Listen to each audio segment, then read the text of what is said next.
السلام علیکم. آج ہم جس ٹاپک پر بات کرنے والے ہیں وہ ہے ہمارا QSO کی سیریز کے اندر چیپٹر 3 اور اس کے اندر آج کی ہم ویڈیو میں جو آرٹیکل ڈسکس کریں گے وہ ہوں گے 41 سے لے کر 45 تک.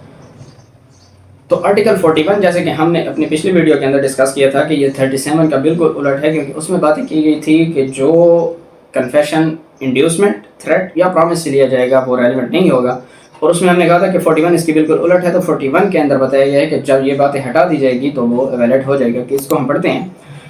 Article 41 Confession made after removal of impression caused by inducement, threat or promise relevant. If such a confession as is referred to in Article 37 is made after the impression caused by any such inducement, threat or promise has, in the opinion of the court, been fully removed, it is relevant. کہ جب وہ article 37 کے اندر جو انڈیوسمنٹ threat یا promise والی بات کی گئی ہے، اگر وہ تینوں چیزیں کسی کنفیشن سے ہٹا دی جائیں اور اس کے بعد جو بات بچے گی اور جو کنفیشن ہوگا وہ کورٹ میں پروو بھی کیا جا سکتا ہے اور وہ ریلیونٹ بھی ہوگا. اس کے بعد آتا ہے آرٹیکل 42 وہ کہتا ہے کہ confession otherwise relevant not to become irrelevant because of promise of secrecy etc. If such a confession is otherwise relevant, it does not become irrelevant merely because it was under a promise of secrecy or in consequence of a deception practiced on the accused person for the purpose of obtaining it, or when he was drunk, or because it was made in answer to questions which he need not have answered, whatever may have been the form of those questions, or because he was not warned that he was not bound to make such confession, and that evidence of it might be given against him, provided that the provisions of this article shall not apply to the trial of cases under the laws relating to the enforcement of hudud. Article 42 کے اندر بتایا گیا ہے کہ confession relevant ہے. اگر یہ 6 باتوں کے بعد بھی کنفیشن کیا جاتا ہے تب بھی ریلیونٹ ہے. ایک ایکیوزڈ کہتا ہے کہ مجھ سے جب کنفیشن لیا گیا تھا وہ irrelevant ہے. کیوں؟ کیونکہ مجھے یہ پرومس کیا گیا تھا کہ آپ کی یہ کنفیشن کو ہم سیکرٹ رکھیں گے، اور یہ بات کر کے مجھ سے کنفیشن لے لیا گیا اس لیے یہ کنفیشن irrelevant ہے. تو ایسی بات کو نہیں مانا جائے گا، یہ کنفیشن ریلیونٹ ہوگا. دوسری وجہ کہ ایکیوزڈ کہتا ہے کہ مجھے دھوکہ دیا گیا ہے اور دھوکہ دے کے مجھ سے یہ کنفیشن لیا گیا ہے تب بھی یہ کنفیشن ریلیونٹ ہے. ایکیوزڈ کہتا ہے کہ مجھے پہلے شراب پلائی گئی، یعنی کہ میں جب یہ کنفیشن دے رہا تھا میں تو ہوش میں نہیں تھا، میں ڈرنک تھا، تو یہ ریلیونٹ نہیں ہونا چاہیے. تو قانون کہتا ہے کہ پھر بھی یہ ریلیونٹ ہوگا. ایکیوزڈ کہتا ہے کہ مجھے یہ کہا گیا تھا کہ مجھ سے اس بات کا کنفیشن لیا گیا ہے جس کا میں آنسر دینے کا پابند بھی نہیں تھا. ایسے کچھ باتیں ہیں آرٹیکل 15 کے اندر بھی ہم نے پڑھا ہے، اور اسی طرح آگے بھی کچھ ایسی باتیں آئیں گی جن میں کہ کوئی بندہ اپنے خلاف کوئی بات، پہلے تو کسی کو مجبور نہیں کیا جا سکتا کہ آپ اپنے خلاف گواہی دیں، اور دوسرا کچھ ایسے آنسر ہوتے ہیں جن کا دینے کا بندہ مجاز نہیں ہوتا، یعنی کہ کوئی آنسر جو کسی بندے کو کریمنیٹ کر دیں یا ٹینڈر کر دیں اپنے خلاف. کانسٹیٹیوشن کے اندر بھی ہم ایک آرٹیکل پڑھیں گے تو اس میں بتایا گیا ہے کہ کسی بندے کو جو بات کریمنیٹ کرے اس کے خلاف جائے تو وہ اس کا آنسر دینے کا پابند نہیں ہے. یہاں پر ایکیوزڈ کہہ رہا ہے کہ یار مجھ سے تو جو بیان لیا گیا ہے ان باتوں کا لیا گیا جن کا تو میں آنسر دینے کا مجاز ہی نہیں تھا، اور اب میں نے دے دیا ہے لہٰذا یہ ریلیونٹ نہیں ہے میرے خلاف، یہ irrelevant ہے. تو قانون کیا کہے گا کہ بالکل نہیں، یہ ریلیونٹ ہے، آپ کی یہ بات ہم نہیں مانتے کہ یہ ریلیونٹ نہیں تھا. یا ایکیوزڈ کہتا ہے کہ مجھے تو وارن نہیں کیا گیا تھا کہ جب مجھ سے یہ کنفیشن لی جا رہی تھی مجھے وارن نہیں کیا گیا تھا کہ یہ کنفیشن آپ کے خلاف ثابت کی جائے گی، تو لہٰذا یہ کنفیشن ریلیونٹ نہیں ہے. تو قانون کہتا ہے کہ ایسی کوئی باتیں ایکیوزڈ کی نہیں مانی جائیں گی، چاہے اس کو دھوکہ دے کر، چاہے وہ ڈرنک تھا، چاہے اس نے وہ باتوں کا جواب دے دیا جن کا وہ بات کا جواب دینے کا مجاز نہیں تھا، چاہے اس کو نہیں بتایا گیا تھا کہ آپ کے خلاف یہ ایویڈنس کے طور پر پیش کی جائے گی، چاہے اس کے ساتھ وعدہ کیا گیا تھا کہ آپ کی اس بات کو سیکرٹ رکھیں گے. اگر یہ 5-6 باتیں کر کے بھی کسی ایکیوزڈ سے کنفیشن لی گئی ہے تو تب بھی یہ کنفیشن ریلیونٹ ہوگی اور اس کو کورٹ میں پیش کیا جا سکتا ہے اس ایکیوزڈ کے خلاف. اس کا کوئی بھی ایکسکیوز اس قسم کی 5-6 باتوں کے بارے میں اگر ہوگا تو نہیں مانا جائے گا. اور اس کی پرووائزو ہے کہ یہ باتیں حدود کیسز پر استعمال نہیں ہوتی. اگر حدود میں یہ 6 باتیں دے کر کسی سے کنفیشن لیا گیا ہے تو اس کا کنفیشن irrelevant ہوگا. باقی حدود کے علاوہ جتنے بھی کیسز ہیں ان میں اگر ان 6 باتوں کے ساتھ بھی کنفیشن لیا گیا ہے تب بھی یہ کنفیشن ریلیونٹ ہوگا. آرٹیکل 43 کہتا ہے consideration of proved confession affecting person making it and others jointly under trial for same offences.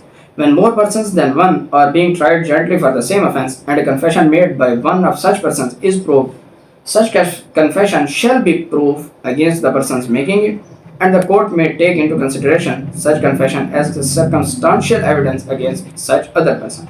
Explanation ہے کہ offense as used in this article includes the abatement of or attempt to commit the offense.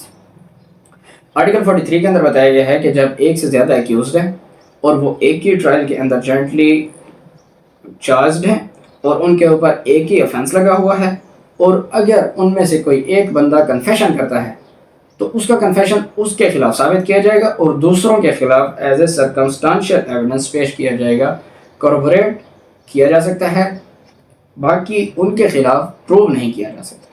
یعنی کہ ایک ملزم ہے، اس کے ساتھ ایک اور ملزم بھی تھا، انہوں نے ایک مل کر افینس کیا ہے اور اس 302 انہوں نے کیا ہے، اور اس کے اندر ایک ملزم کہتا ہے کہ میں نے اس کے ساتھ مل کر کیا ہے۔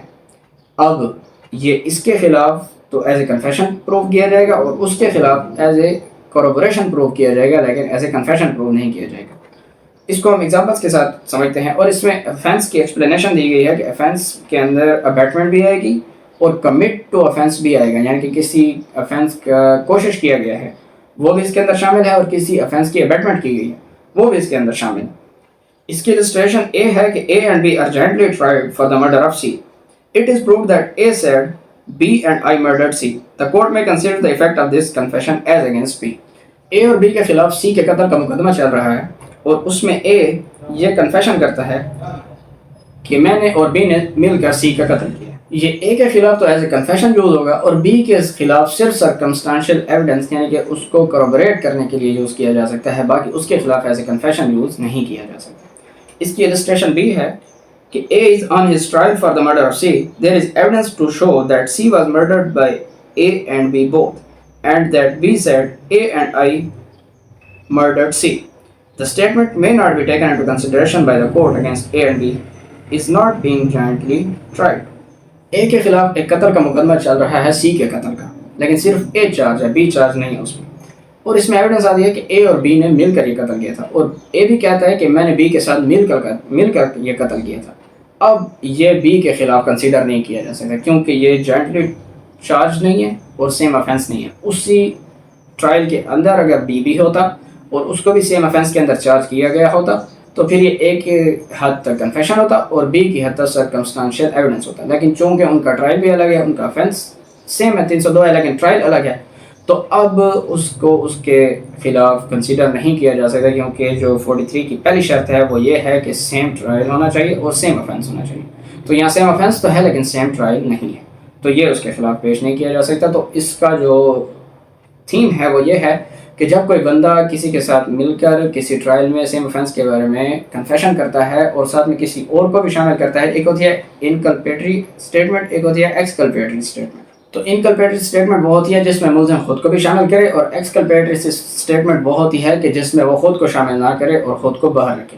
تو اس کے اندر بتایا جا رہا ہے کہ اگر وہ خود کو بھی ساتھ میں شامل کر کے دوسروں کے بارے میں بھی کہہ رہا ہے کہ میں نے اور فلاں نے مل کر کیا تھا، تو اس کی حد تک کنفیشن ہوگا اور باقیوں کی حد تک سرکمسٹانشل ایویڈنس ہوگا۔ جب تک کوئی اپنے بارے میں خود نہیں کہتا کہ میں نے یہ جرم کیا ہے تب تک کنفیشن نہیں مانی جائے گی۔ اس کے بعد آرٹیکل 44 ہے accused persons to be liable to cross examination. All accused persons including an accomplice shall be liable to cross examination. اس کے اندر تو accused person جب گواہی دینے آئیں گے، یعنی کہ 340 سب کلاس 2 کی CRPC کے اندر ہم نے پڑھا تھا کہ accused on oath اپنے بارے میں ایگزامینیشن دے سکتا ہے، گواہ کے طور پر آ سکتا ہے کہ میں نے یہ جرم نہیں کیا۔ جب وہ یہ گواہی دے گا تو اس کے اوپر کراس ایگزامینیشن کیا جائے گا۔ ایکمپلس جب گواہی دے گا کہ میں نے اور فلاں نے مل کر یہ جرم کیا ہے، وعدہ معاف گواہ بن جائے گا، تو اس کو بھی کراس ایگزامینیشن کیا جائے گا۔ آرٹیکل 45 ہے admission not conclusive proof but may estoppel. Admissions are not conclusive proof of the matters admitted but they may operate as estoppels under the provisions hereinafter contained. Article 45 کہتا ہے کہ جو admission ہے یہ کنکلوسیو proof نہیں ہے، یعنی کہ یہ ایسا حتمی پروف نہیں ہے کہ اس کے بعد اب کوئی اور بات اس کے مخالف یا اس کو غلط ثابت کرنے کے لیے آ ہی نہیں سکتی، بلکہ آ سکتی ہے۔ آپ اس کو غلط ثابت کرنے کے بارے میں ایویڈنس دے سکتے ہیں، مخالف پارٹی لا سکتی ہے، لیکن جس نے کنفیشن کیا ہے اس کی حد تک یہ اسٹاپر ہوگا، اب وہ اپنی بات سے نہیں مکر سکتی۔ تو 45 کے اندر بتایا گیا ہے کہ کنکلوسیو پروف نہیں ہے کنفیشن، لیکن جس نے کیا ہے اس کے خلاف اسٹاپل کے طور پر استعمال کیا جا سکتا ہے۔ تو یہ تھا جی آج کا ہمارا لیکچر آرٹیکل 41 سے لے کر 45 تک ریلیٹڈ. امید ہے کہ آپ کو ان کی سمجھ آ گئی ہوگی. اگر آپ کو کوئی کوشچن ہے تو آپ کمنٹس باکس میں یا میرے ان باکس میں پوچھ سکتے ہیں. اور یہاں پر کنفیشن کا بھی چیپٹر ختم ہو گیا ہے. اس سے آگے ہم شروع کریں گے statements by persons who cannot be called as witnesses. تو ملتے ہیں اپنی اگلی ویڈیو میں، تب تک کے لیے تھینک یو سو مچ. اللہ حافظ.